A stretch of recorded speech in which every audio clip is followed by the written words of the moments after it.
Shopping মানেই তো আনন্দ, আর তা যদি হয় ঈদের শপিং তাহলে তো কথাই নেই। আসসালামু আলাইকুম, আমার আরেকটি নতুন ব্লগে সবাইকে স্বাগতম। তো এই ফ্রাইডেতে চলে গিয়েছিলাম আমরা ঈদের শপিং করার জন্য বসুন্ধরা সিটি শপিং মলে। তো পুরা মলটাই বেলুন দিয়ে সাজানো, ঢুকতেই খুব ভালো লাগছিল। তো ঈদের একটা ভাইব লাগছিল, চতুর্দিকে অনেক ভিড় ছিল। আমরা লিফটে চলে গিয়েছিলাম, লিফটে গিয়ে দেখি ও মা, মানুষের একদম ছড়াছড়ি। তো এই ঈদে সাধারণত সবাই গরু নিয়ে ব্যস্ত থাকে, তারপরেও যে মানুষ এত শপিং করে, শপিং মলে না আসলে আসলে বোঝাই যায় না। আমরা অনেকক্ষণ দাঁড়িয়ে থাকার পরে সেকেন্ড টাইম লিফটে উঠতে পেরেছি। তো লিফটে উঠে চলে গেলাম 5th ফ্লোরে। তো এখানে ঢুকে এই জায়গায় একটা বড় ময়ূর থাকে, অনেক ফুল দিয়ে সাজানো। তো আজকে আমরা দেখতে পেলাম এখানে গরু দিয়ে একটা মূর্তি করা, যেহেতু কুরবানির ঈদ তাই এখানে এরকম করে সাজানো, দেখে খুব ভালো লাগলো। তো আমার ছেলেমেয়েরা দেখে খুব খুশি হয়েছে, তারা এই জায়গাটাতে কিছুক্ষণ খেললো। এই যে আমার মেয়ে, এই যে আমার ছেলে, মাশাআল্লাহ। তো আমরা চলে গিয়েছি দেশি দশে। বসুন্ধরা সিটি শপিং মলে আসলেই আমার দেশি দশে আসতে হবে। নর্মাল টাইমে আসলেও আমি আসি, কিছু না কিছু এখান থেকে আমি নেই, যেহেতু আমি দেশি বুটিক্স পরতে অনেক পছন্দ করি। আর সমস্ত জনপ্রিয় বুটিকগুলো এখানে একসাথে সাজানো। তো এখানে কেক ক্রাফট, অঞ্জন, রং বেরং, তারপরে নাগরদোলা, বাংলার মেলা, নিপুণ, এই সবগুলো সাদা কালো সবগুলো একসাথে আছে। তো আমরা এখান থেকে 3টা বুটিক্স থেকে টুকটাক জিনিস কেনাকাটা করেছি। আমার হাজব্যান্ড, আমার ছেলে এবং আমার মেয়ের কেনাকাটা এখান থেকে হয়েছে। আমি জাস্ট আমার জন্য কিছু অর্নামেন্টস নিয়েছি, তেমন কিছু আর নেইনি। তো পরে আমরা চলে আসলাম আড়ংয়ে। আড়ং থেকে আমার হাজব্যান্ড, আমার ছেলে পাঞ্জাবি নিয়ে নিল। তো আড়ংয়ে আসলেই আমার সর্বপ্রথম চোখে পড়ে গাছগুলো। তো আমি এখান থেকে 2-3বার গাছ নিয়েছি ছোটো ছোটো। আজকে আবার একটু ঘুরে ঘুরে দেখছি যে কেমন লাগে। তো মোটামুটি সব ধরনের কালেকশনই আমার আছে। তো আমি চলে গেলাম এরপরে নিচে, আড়ংয়ের নিচের ফ্লোরে আমার নিজের জন্য কেনাকাটা করতে। আড়ংয়ে তো আসলে ঈদ বলে কোনো কথা না, সারা বছরই প্রচুর ভিড় থাকে। তো ঈদের সময় ভিড়টা তো আরও কেমন হতে পারে সেটা তো আপনারা সকলেই জানেন। তো আমি আসলে ওভাবে খুব একটা ভিডিও করতে পারিনি। আমার নিজের জিনিস দেখতেই আমার অনেকটা সময় লেগে যাচ্ছিল, তারপরে আবার মানুষের গাদাগাদি। আর এই যে এখানে তো আমাকে আসতেই হবে, আমি এখান থেকে কিছু না কিছু একটা নিয়েই নিব। তো আমি আড়ং থেকে আমার জন্য 2টা ড্রেস নিয়েছি, ব্যাগ নিয়েছি। স্যান্ডেল সেভাবে খুব একটা পছন্দ হয়নি, যেগুলো পছন্দ হয়েছে সাইজ পাইনি।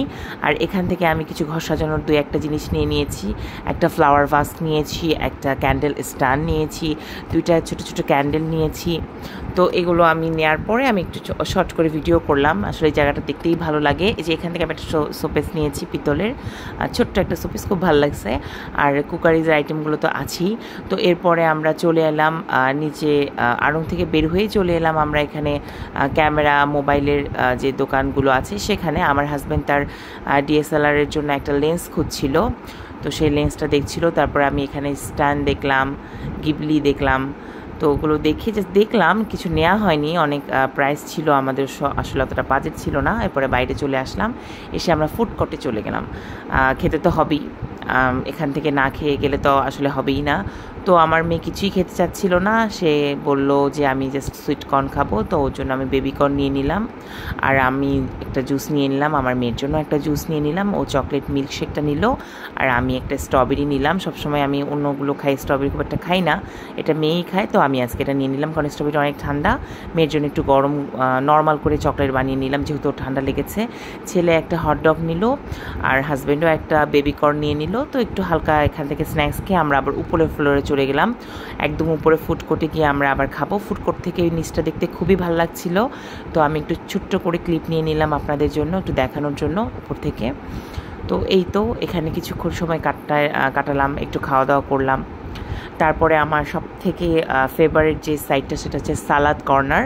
এখান থেকে আমাকে মানে সালাদ খেতেই হবে, সালাদগুলো খুব ভালো লাগে। সব থেকে যেটা ভালো লাগে, আপনি আপনার পছন্দ মতো পরিমাণ মতো চয়েস করে অল্প অল্প নিয়ে টেস্ট করে দেখতে পারেন, ভালো লাগলে আবার নিতে পারেন। তো আমি 2টা প্লেট এভাবে সাজিয়ে নিলাম অল্প অল্প করে। দেন আমার হাজব্যান্ড আর আমার ছেলের কেনাকাটা করার জন্য আমরা চলে গেলাম তাদের জায়গায়, যেখানে ছেলেদের মানে তারা যে সমস্ত ব্র্যান্ডগুলো ইউজ করে তারা সেগুলো সব এখানে আছে একসাথে। তো এখান থেকে আমার হাজব্যান্ড স্প্ল্যাশ থেকে, তারপরে হচ্ছে সেইলর থেকে আমার ছেলে মেয়ে ওরাও টুকটাক নিয়ে নিল। মেয়ে এখান থেকে এই যে দেখেন, এই ব্যান্ডটা এত দাম 2400 টাকা, বাট তার জেদ তাকে নিতেই হবে, তার খুব পছন্দ হয়েছে। তো তাকে এখান থেকে একটা হেয়ার ব্যান্ড কিনে দিলাম, ছোটো ছোটো কয়েকটা ক্লিপ কিনে দিলাম, রাবার কিনে দিলাম। তো টুকটাক এখান থেকে কিছু কেনাকাটা করে আমরা লিফটে উঠে পড়লাম। তো নিচে নামছি, ওরা খুব এনজয় করছে এবং কী কী কেনাকাটা করেছে, কী কী কেনাকাটা বাকি আছে এগুলো এখনও চিন্তা করছিলাম। তো এইসব কেনাকাটা করতে করতে অনেক রাত হয়ে গেছে, প্রায় 10টা বেজে গেছে। তো শপিংয়ে আসলে তো আসলে টাইমের কোনো খেয়াল থাকে না। তো মোটামুটি আমাদের শপিং শেষ হয়ে গেল, আমরা বেরিয়ে এলাম, এখন আমরা রওনা